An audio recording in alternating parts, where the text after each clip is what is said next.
Hello, guys of United Rock Nations. We are in amazing company with Jonathan and Theo from Ego Kill Talent. How are you? Great, Hey, yourself. nice to meet you.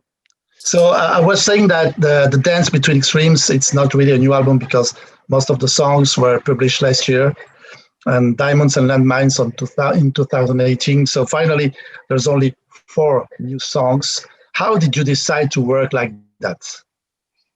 Yeah, well, actually, we got to step back on the timeline because the album was all recorded in 2019, and the plan was to release it on 2020 as one like piece uh, during a world tour. So we were supposed to tour with Metallica and Greta Van Fleet in South America, and then we would release a single during that tour, and then we Yes. would tour the U.S. with some music, some big festivals with Metallica, and then we would go to Europe and tour with System of a Down. And the plan was to release the full album before the System of a Down tour in Europe. But then COVID started, the pandemic started, Absolutely.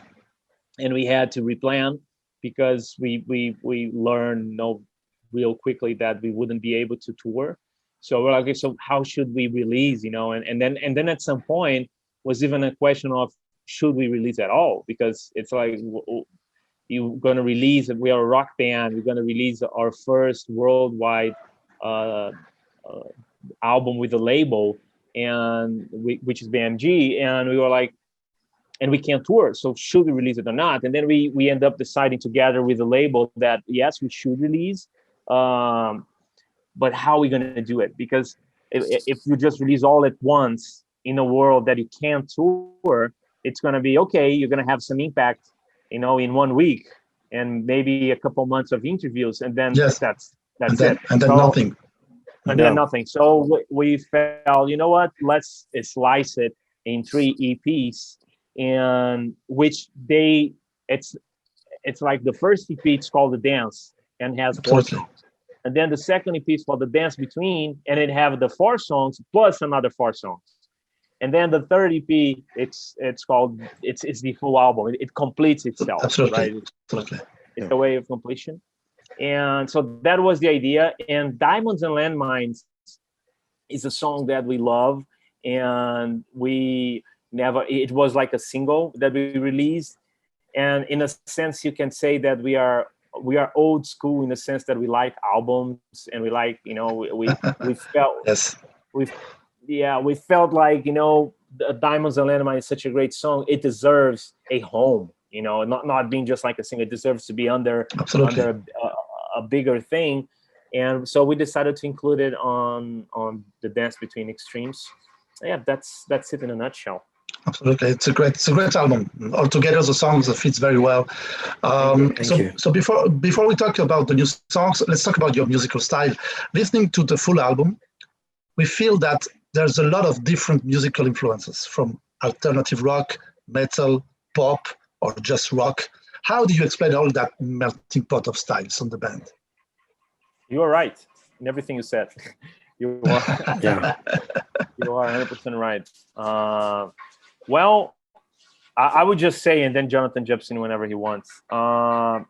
We are very eclectic. We like many different styles of music and artists and bands. It's not like we just listen to this kind of music. We listen to music that we like, and we are very passionate for heavy music and heavy grooves, but we are also very passionate for more like pop melodies and Yes, harmonies, like you absolutely. said, like some funky grooves. I mean, we we just like a huge spectrum of music. And when we write songs, I think everything that we like just comes into it, even Hmm. without noticing. So it's like it might be a situation that we are writing this heavy instrumental part, and then Jonathan comes in with a melody that is very like soul music or pop, and the combination of both, it just really touches us. And yeah, I think that's it. We are very happy with the direction the band, um, it's taken since day one, because I think all this that we are talking right now, we didn't have this clear in the beginning of the band.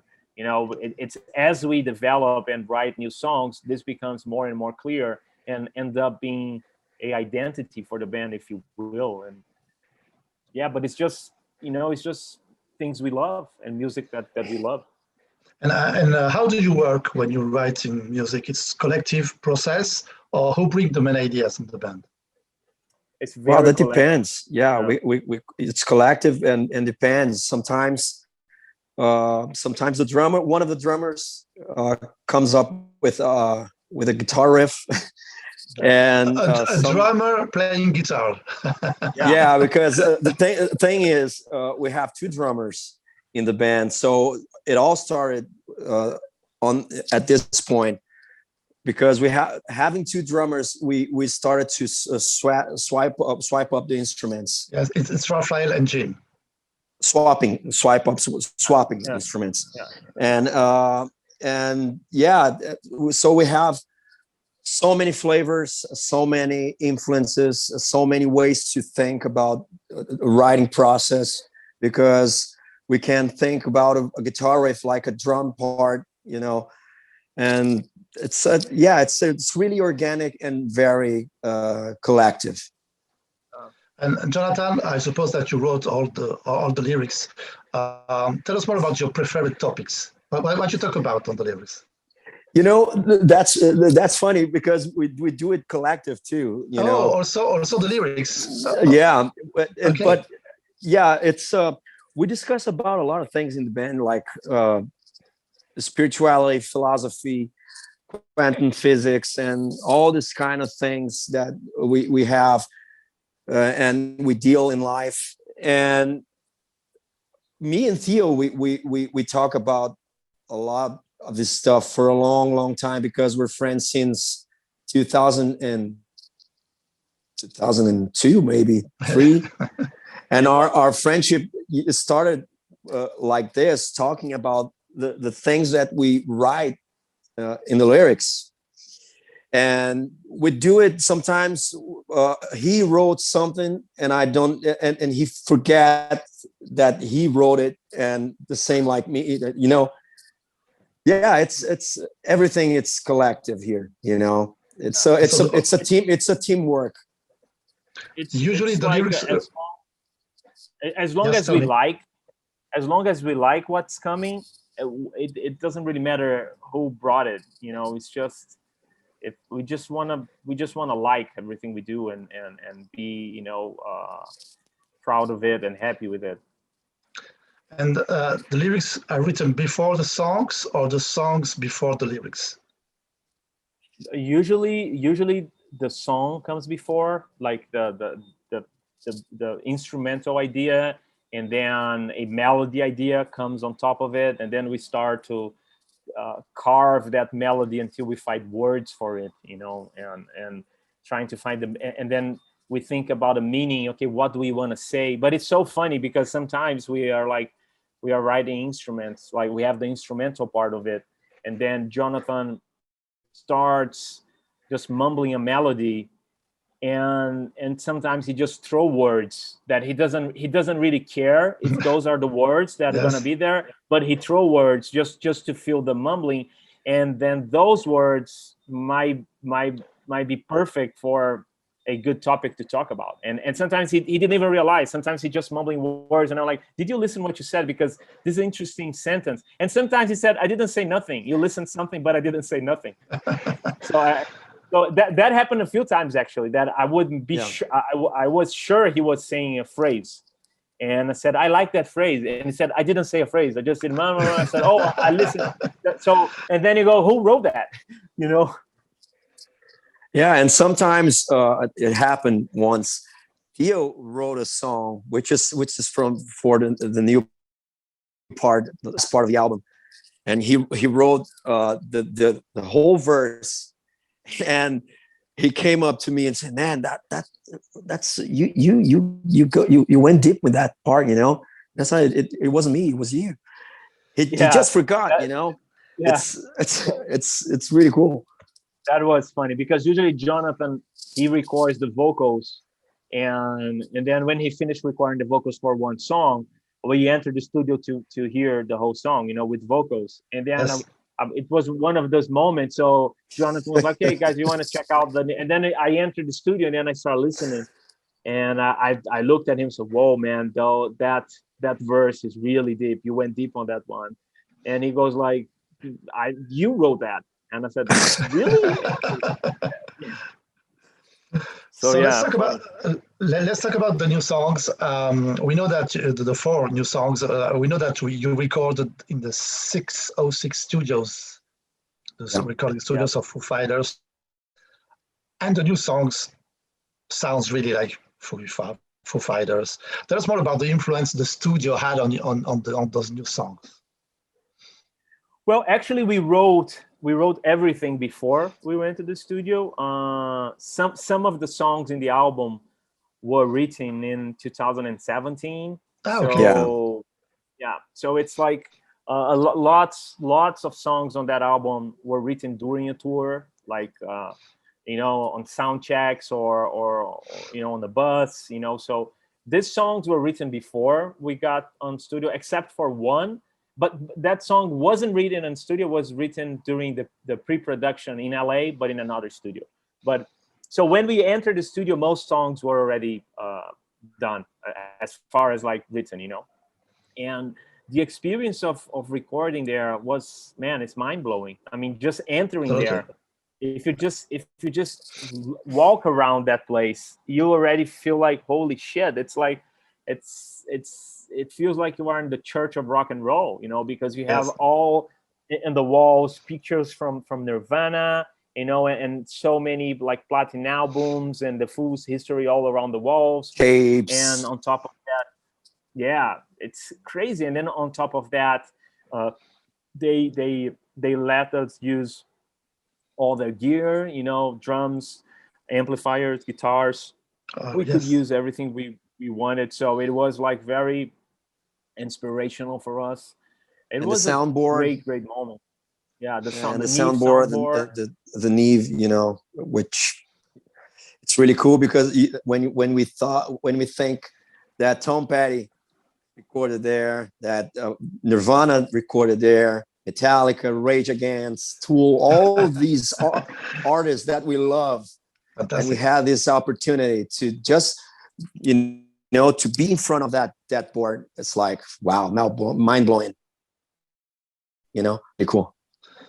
So there are some influences recording there. Yeah. Yeah, especially I would say on the vibe. Yeah. I think just the vibe of being there, you know, the atmosphere. Yeah. So what all songs on the new one are our song? I like a lot this song. Tell us more about the songwriting of this song, the ideas and the lyrics of this song. Jonathan, that song. That one was the one that we call we wrote in LA. LA song. Yeah, we wrote in LA. Yeah, no, go ahead. Right. We were in LA, but I remember there's a funny story about it. But go ahead.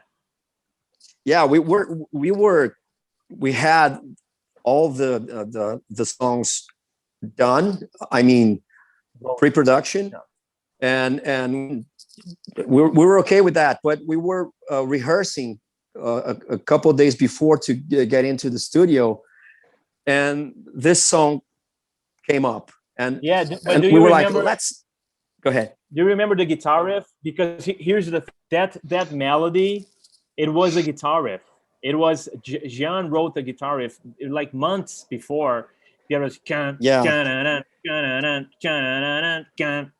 was a guitar. Yeah. It was a guitar riff, and then we were at the studio, and then he started playing that. Actually, I think we had an idea for something from some other part of the song. And we were looking, you know, we were kind of building the song. And then Jean played that guitar riff. He said, maybe we can fit this guitar riff. And then I was like, oh, what if? Because we always liked that guitar riff, but for some reason wasn't connecting. But I said, maybe this is not a guitar riff. Maybe this is a vocal melody. Dun, dun, dun, dun, dun, dun. And then Jonathan was like, "Oh, I remember Jonathan's face because I said that." Jonathan was like, "Oh," he said, "Yeah." And then I remember that clearly, and then it became "Go, I will go, I will go, Yeah. I will go." Yes, exactly. Then it became that, and then we changed everything around. So we forgot the guitar riff, and that became the melody. Great. So that's I remember that. Yeah. And the meaning of the lyrics on this song? Do you want to go ahead, Jonathan? No, go you. You go. I remember. I remember actually. That was a song that we wrote together, the lyrics. But I remember after that day when we left the rehearsal room, we rented a big car. It was, what car was that, John? Was a Cadillac, Suburban, right? Was it's a Suburban. Suburban. So I was sitting way on the back, and my mind was like trying to solve the puzzle of the lyrics, because it feels like that, once you start, sometimes I have a hard time starting to write a lyric because I know I'm gonna go mad until I have it. So sometimes he doesn't rest. He doesn't rest until he finds out. I don't rest. Yeah, and it's good and bad. It's good because we end up liking what we do, but I don't have peace of mind until I solve it. So I remember that first sentence. Now that you see me home, I'm not just what I want to show. Yeah. And I know all of you now. I saw your worst, and all I want to do is go on. I remember I wrote that on the way, right after the rehearsal on the car. I was with my phone, like way in the back, trying to the puzzle, Yeah. And it was very personal to me because, on relationships, it was personal to me, but what is personal to you, it's very much personal to everyone, because I just felt like, on relationships, we are always trying to kind of show our best side to the other person, and we are so much concerned about how other people see us and perceive us. Yes. And I was thinking about, when you are in a long relationship, like for years, that you can't really hide no more, because the other person can already see through you, and the other way around too. So it felt like, okay, in my mind, this was not a song about the beginning of a love relationship, but it's a song about the maturing of a love relationship. When love became solid. Yeah, when love becomes solid. So it's not, solid, I even got the goosebumps. It's not about the passion of the beginning, but it's about the love, what comes after it. Yeah. Okay, great. So talking about the old songs, I have one of my favorites. Is Live Porn. Awesome. Live Porn, the riffs are absolutely amazing. Probably the most heavy song of all the songs. Tell us more about that song. Yeah, it's heavy. It was one of the first we wrote. Yeah. We had this song.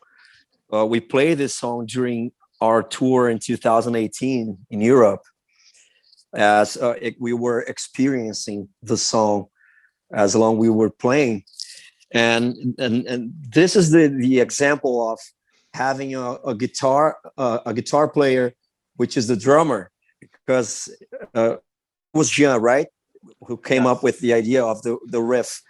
And this riff, this guitar riff, has this samba part pattern, It's like it's very Brazilian, and only a drummer can do that, Yeah, that's a very interesting approach for music. When drummers write guitar riffs, it's interesting because the way they think the rhythm of it, it's just they have more tools because they have, they're more familiar with the rhythms and also how long each note should sound, and as they fucked up for the singers. Yeah, they do, and also for other guitar players. So yeah. But it was the first song we wrote for the album, actually. It's a great song, really great song. Any chances to play a streaming show before? Because Actually, it's not possible to tour, of course. But do you plan to do some pay-per-view or streaming shows like most of the bands are doing now?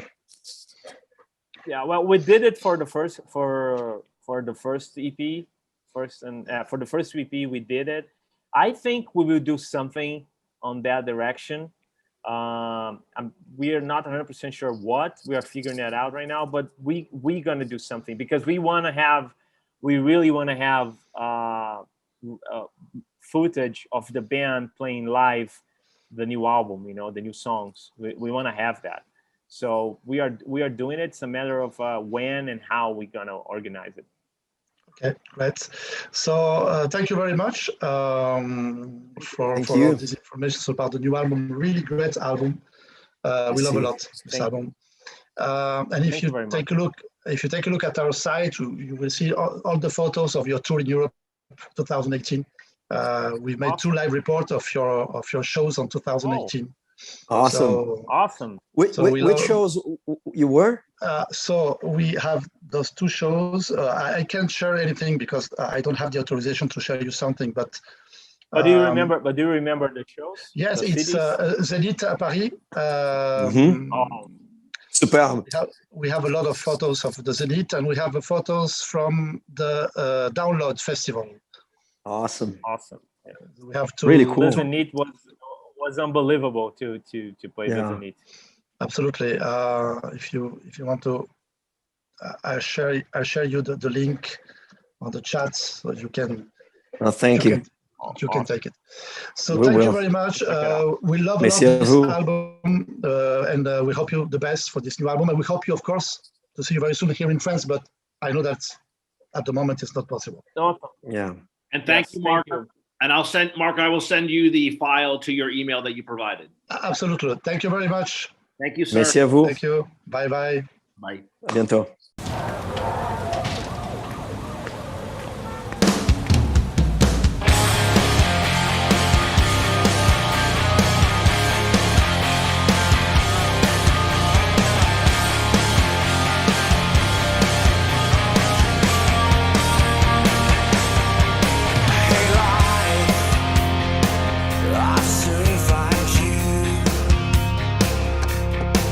As I watched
Hey, Dad. You son of a bitch. When are you now? 99? 98? Today, I'm the age you were when I was born, and you are not here. But I am.